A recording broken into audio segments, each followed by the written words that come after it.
My mom and sister called the cops on my 5-year-old daughter. I came back from a work trip a day early and found her sobbing in front of 2 officers. She was terrified, thinking the strange men were going to take her away. I didn't scream. I acted. A week later, they were the ones screaming. I came home a day early, not because I missed my kid or had some motherly sixth sense, just a canceled client meeting in Austin and a sudden free evening. I figured, why not take the night train, surprise Charlotte in the morning, maybe grab donuts on the way.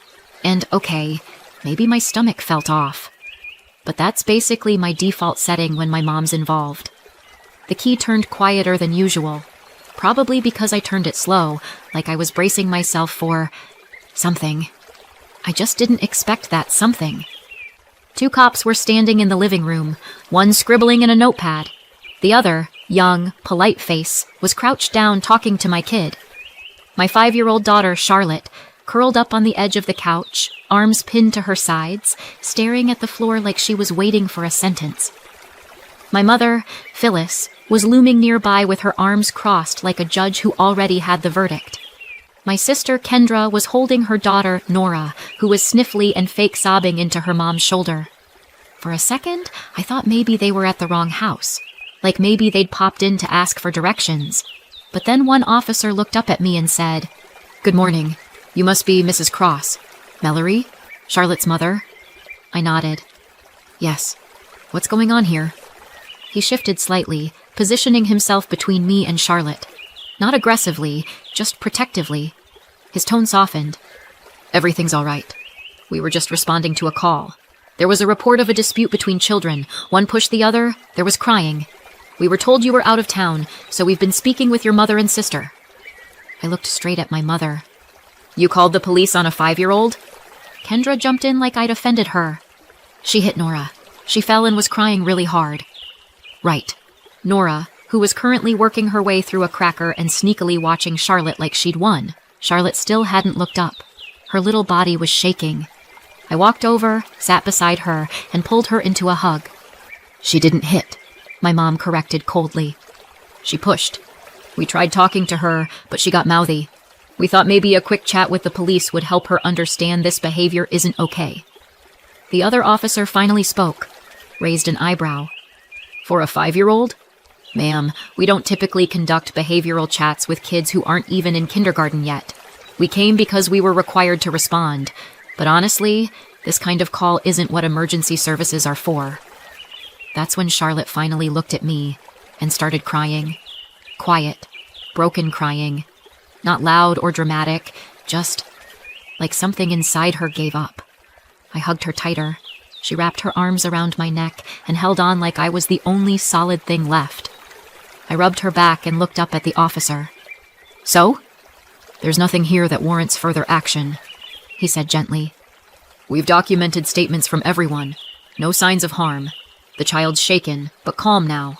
We'd recommend handling situations like this privately in the future, especially," he turned to my mother, "without calling in law enforcement unnecessarily." "You're not opening a case?"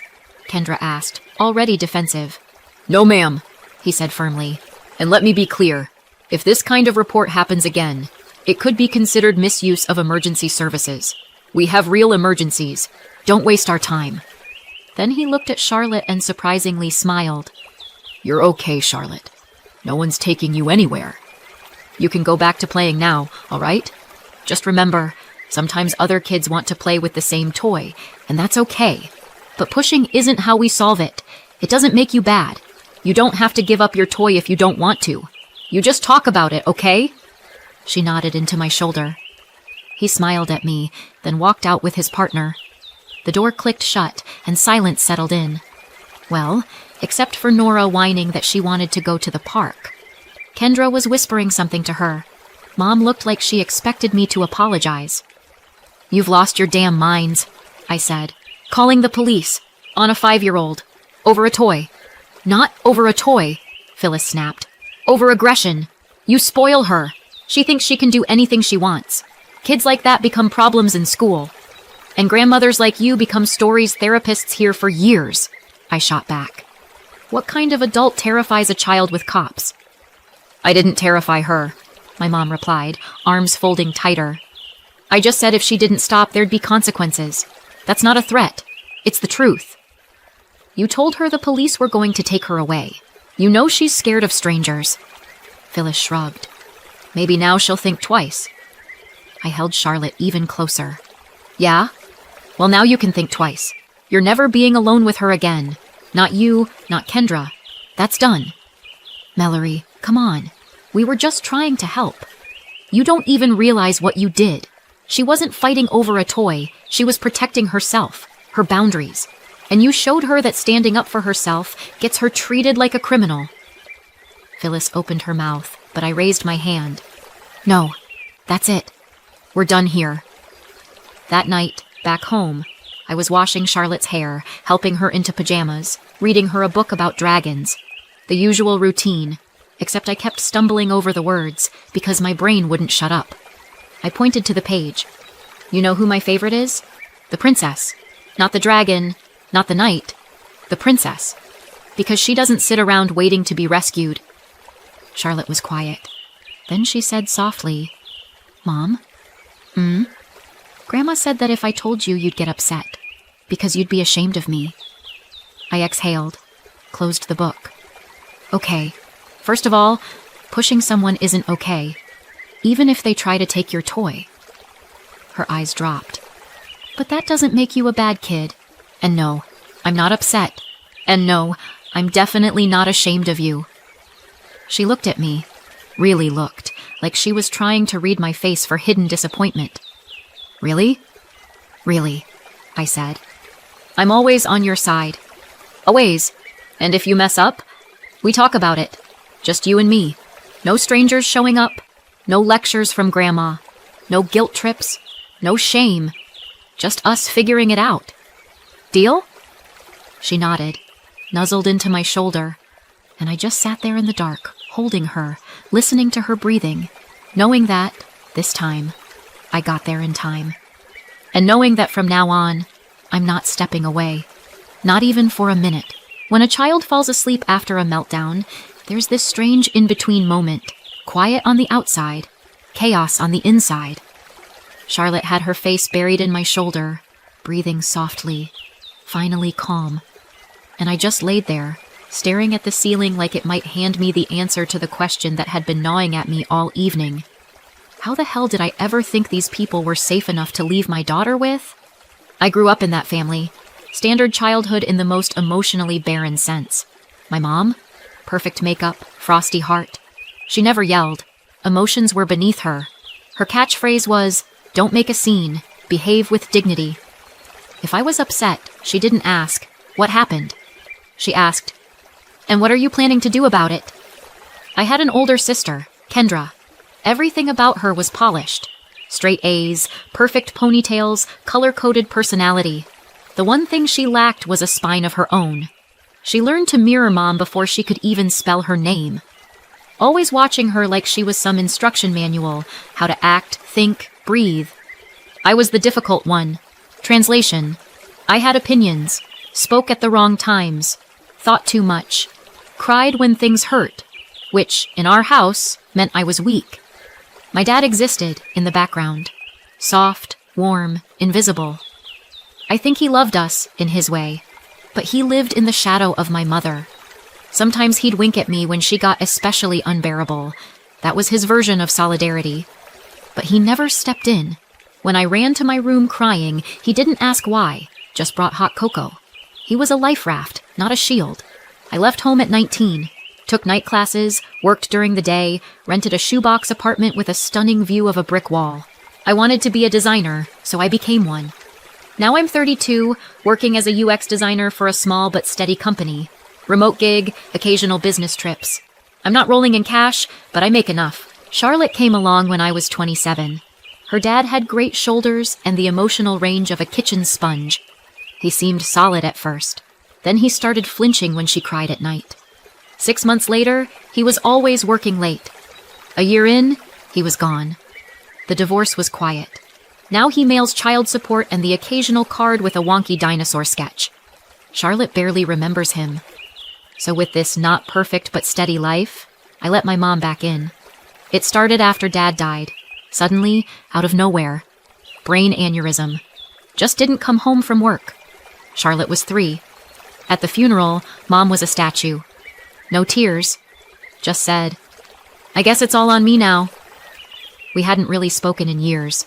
A few stiff holiday calls, the occasional birthday text. But after the funeral, she started reaching out, checking in.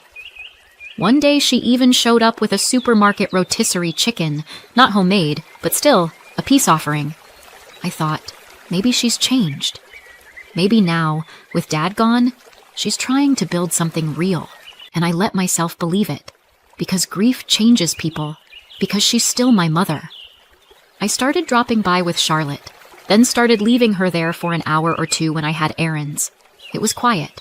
Kendra lived nearby with her daughter, Nora, age 4. They were often at Mom's. The girls played together, seemed fine. Kendra worked part-time as a teacher's aide at a private preschool. Barely minimum wage, plus whatever side gigs she could scrounge up after hours, when she could find someone to watch Nora. She'd bought her car the last year she was still with Nora's dad. He split, moved out of state, hasn't paid a cent in child support since. The case is frozen. No way to collect if there's no trace of his income.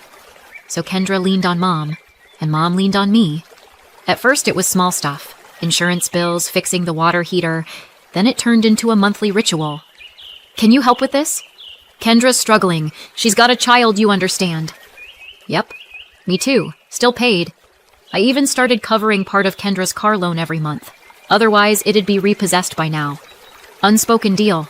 I'm the one with a steady income, so it's on me. Because we're family." And for a while, I told myself maybe Charlotte would have it better. Maybe she'd grow up with what I never had. A warm family, silly Christmas cards, hugs that meant something, a cousin her age, a grandma who bakes cookies. I wanted that for her. I wanted her to feel like she belonged.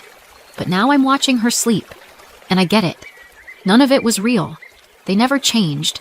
They just played nice for a bit. My mom doesn't love Charlotte. Not really. She won't say it out loud, but you can see it in her eyes, that constant low-grade disapproval. Charlotte isn't a quiet little accessory. She's loud, bright, messy, fully alive. And my mother can't stand real. She wants polite, quiet, controllable. Like Kendra. Like Nora, who sits pretty on Grandma's lap with a bow in her hair, looking like she was manufactured in a box labeled Ideal Grandchild. Kendra knows the game. She plays it well. She knows who Mom loves more, and she leans into it. Nora's the new favorite. My daughter's the outsider. So when Nora shoves someone, it's a misunderstanding. But if Charlotte doesn't want to share her toy, red flag. Because children must learn to share. By age 3, per Grandma's handbook. I'm done pretending this is normal. I won't hand Charlotte over to their cold, judgmental little world again. They got used to me being the fixer. The one who helps, who pays, who smooths things over. And if something went wrong, I was the one to blame. Not anymore. I've picked a side. And I picked my daughter. The first 5 days were quiet. Like eerily quiet. No texts, no calls, no passive-aggressive photos of Nora with captions like, "Just imagine how sweet it'd be if the girls grew up together." Charlotte started sleeping through the night. I started breathing again. For a hot minute, I even believed I could live without that constant low-grade guilt lodged somewhere under my ribs. And then day 5 hit. I got the email in the morning. "You have successfully canceled your recurring payment of $278 to Kendra Wallace's loan account." I closed my laptop and sighed. Here we go. Kendra was first. "Hey Mel, did you forget? The payment didn't go through today. Probably a glitch?" "No, Kendra, not a glitch. Just the end of your free trial of my generosity." I didn't reply. Silence is a valid response. 3 hours later, Mom chimed in. "Mallory, I'm concerned. Are you okay? The utility transfer didn't come through. We're having another issue. The water heater's leaking again. I already called someone, but he sent a bill and I don't have the funds yet. Maybe it's a card issue?" Utilities. Uh-huh. I never paid the bills directly.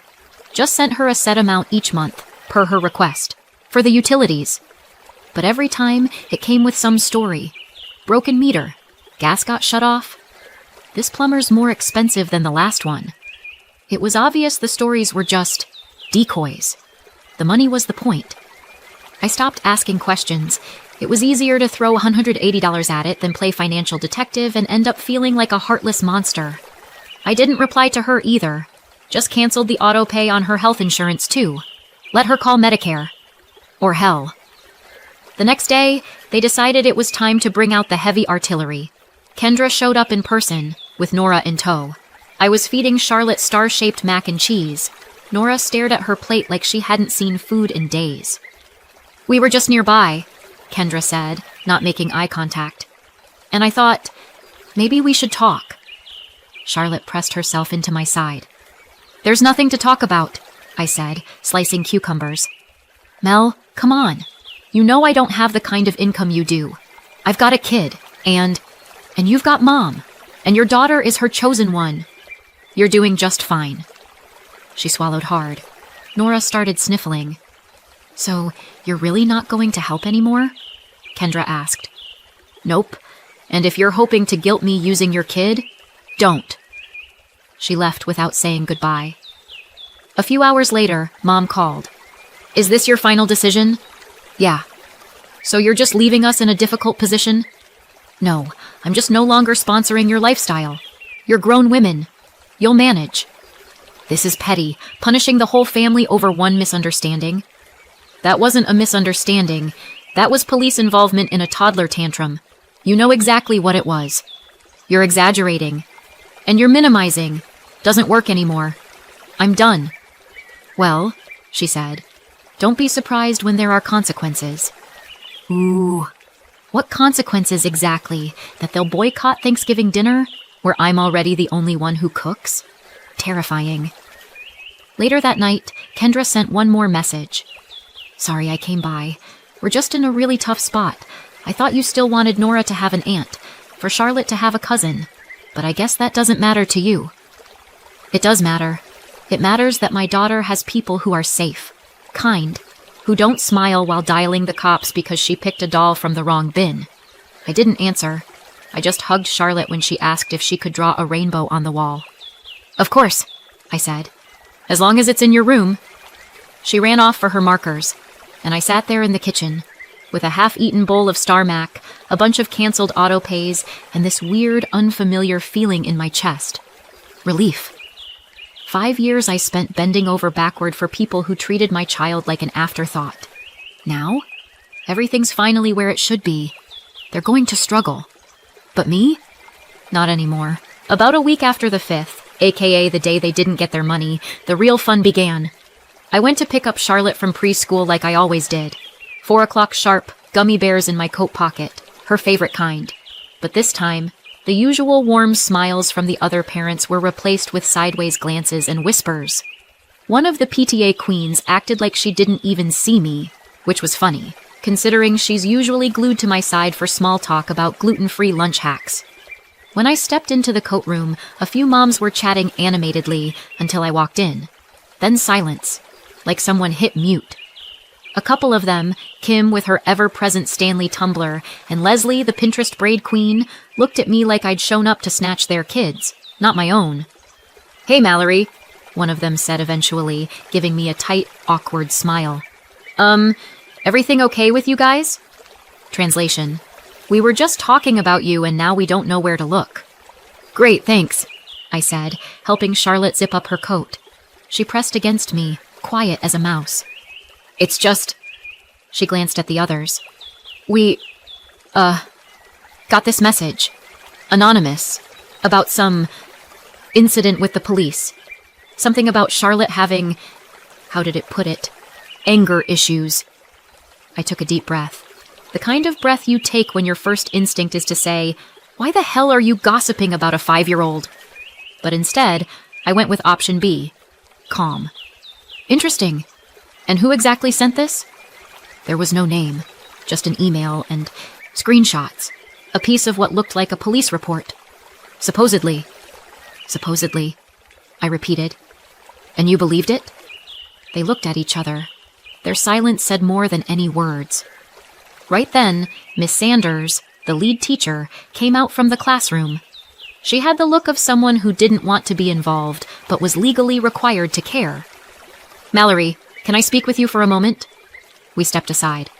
Charlotte stayed by her cubby, twisting her mitten between her fingers.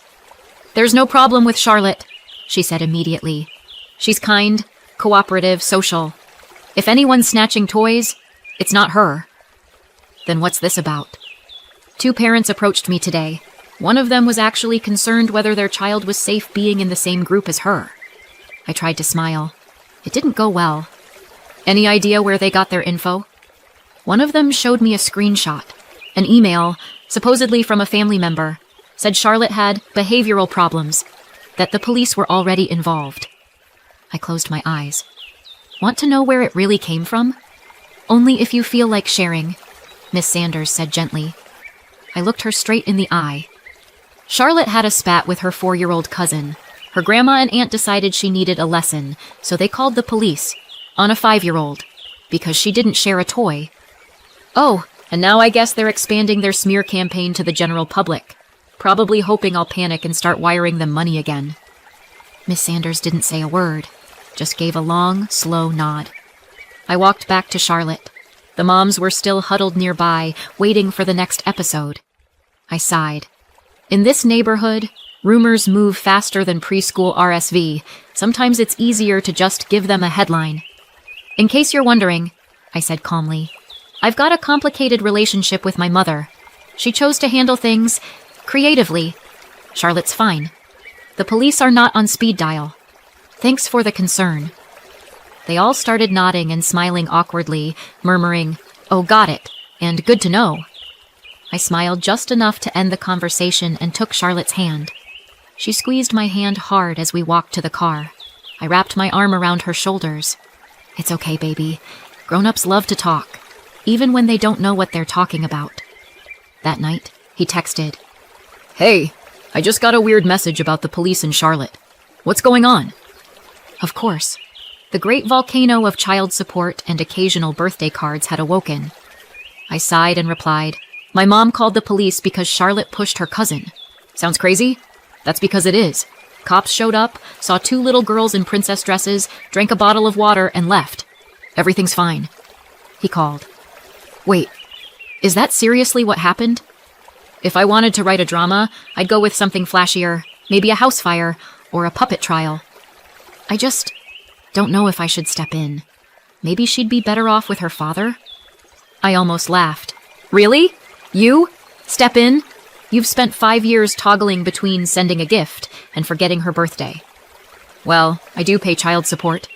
A payment doesn't make you a parent. You want to step up? Do it. Want to fight for custody? Good luck. But let's be honest. She doesn't know you, and you don't know her.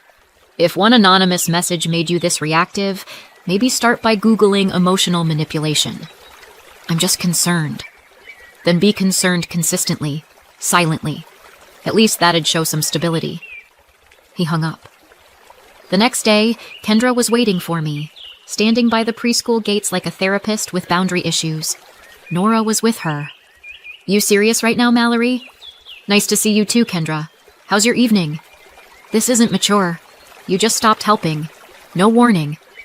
"Oh, and you gave me a heads up when you called the cops on my 5-year-old? She rolled her eyes. "That was Mom. Her call."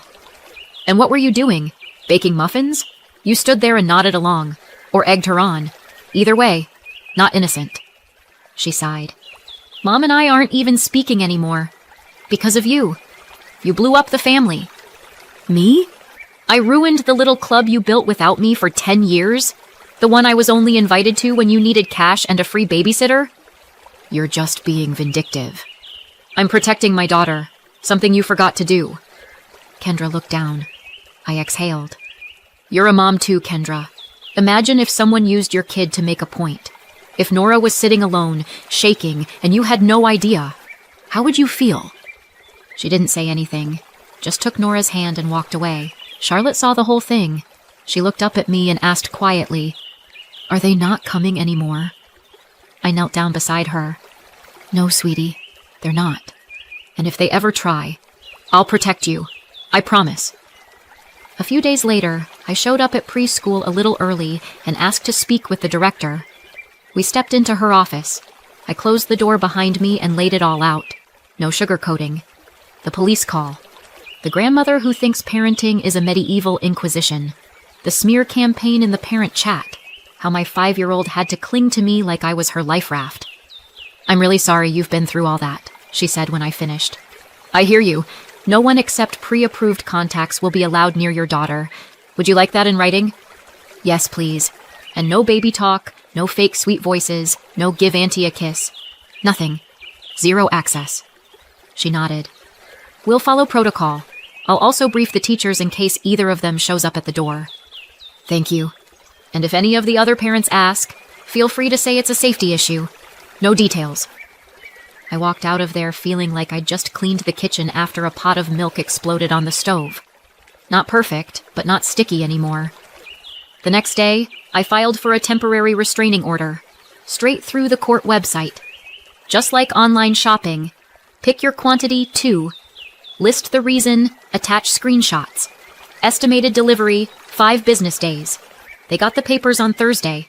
I know because that day, for the first time in forever, no texts, no calls, no doorstep performances with wide-eyed children.